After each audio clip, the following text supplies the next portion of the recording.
Angel Rebo, known as the CEO Confidant.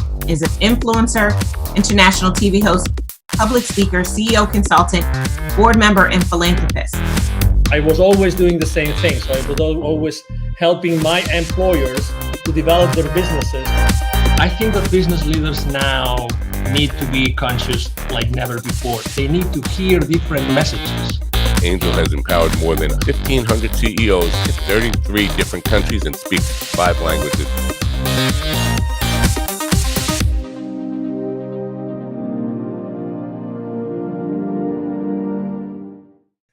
Hello, everybody. This is Angel Rebo, the CEO Confidant, and also in Latin America known as the co-founder and president of the Wisdom for Kids Foundation. We are here again today with Neville Joffe, who is the author of this incredible book called The Baker's Dozen Rules of Highly Successful Business Operators. Neville Joffe, also known as one of the most relevant executive educators in the Americas today. How are you doing, Neville? Wonderful, Angel. Thank you. Good to see you. Good to see you. So, we're going to talk about, chapter 8 of your most recent book, which is actually the title of chapter 8 is Finding Hidden Pockets of Profit.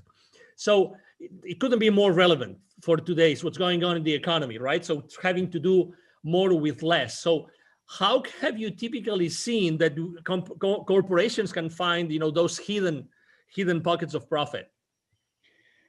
Angel, what worked a year or 2 or 3 ago, 2 or 3 years ago, rather, it might have been a good decision then. It doesn't mean it's a good decision now. And I believe it's incumbent upon people to keep reevaluating process and resources. And there's so much waste. And I think that one of the good thing, if you will, for the want of a better word, given this COVID situation today, one of the good things that has come about is people, because resources are now becoming scarce, money in particular, and customers and so on, a lot of companies are now looking at redundancies. And there was never a better time to do this, to reassess process. And there are so many redundancies in the market today, in businesses today, that want us to reassess, do we really need X, Y, and Z? Do you think that, by the way, I forgot to say something before, which is, Neville has helped more than, 20,000, has trained more than 20,000 business operators and executives in large companies in the world, like Bombardier, like Campbell Soup, like Hallmark Cards. So, according to your experience, Neville, how easy it is to find those hidden pockets of profit in corporations today? Angel, it's very simple, but it's not easy. Okay. There's a lot of emotion involved. And in my experience, one of the good practices that I support and I recommend to clients is to do what I call the Test of Deprivation. Okay, what is that? People need to take a look at processes and ask themselves, what would happen if this process didn't happen? What would happen if we didn't have this meeting? What would happen if we didn't generate these reports? What would happen if I didn't need X, Y, and Z? And it's amazing how many processes that cost money are taken for granted.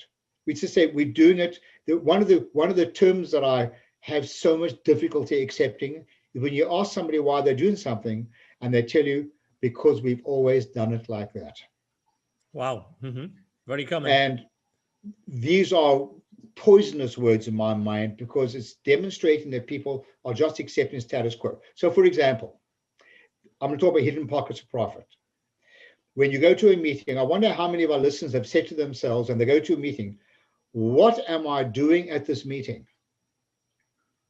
Totally. Every time I've worked with people in workshops when we're delivering business acumen lessons, usually there's a roar of laughter. Well, this is actually not so funny, because you work out how much productivity is taken out of the workplace, because people are sitting in meetings where they have no business to be in. So I recommend that you work on that, and I've done this in my own companies, that they work on a hierarchy, if you will. Everybody who should be upside down. Everyone who should be at their meeting starts off, and as you move down the agenda, those people that have no right or no need to be present for that topic have the ability to leave. that you should have maybe 2 or 3 people left at the end.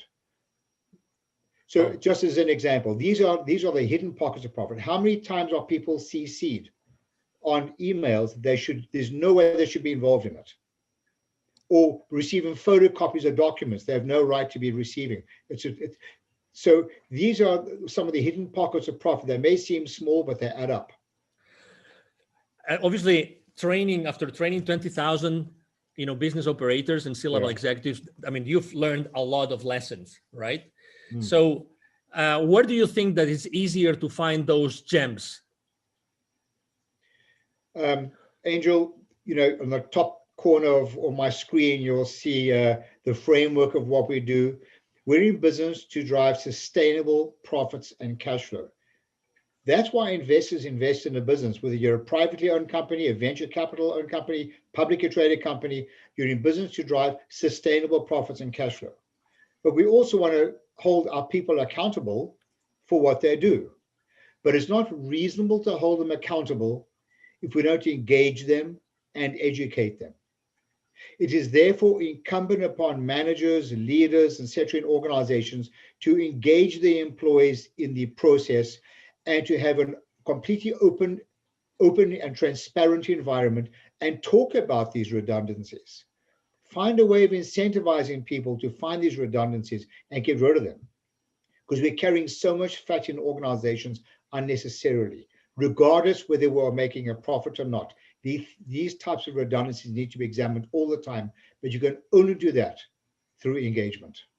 I would like to bring the people again, our audience, back to the book. And the reason is that this book is pretty unique in the sense that you can open it flat. Sorry, we have this, this background, electronic background. But you can open it flat. And actually this chapter, interestingly enough, the finding, hidden profits of profit is one of the chapters that has more questions.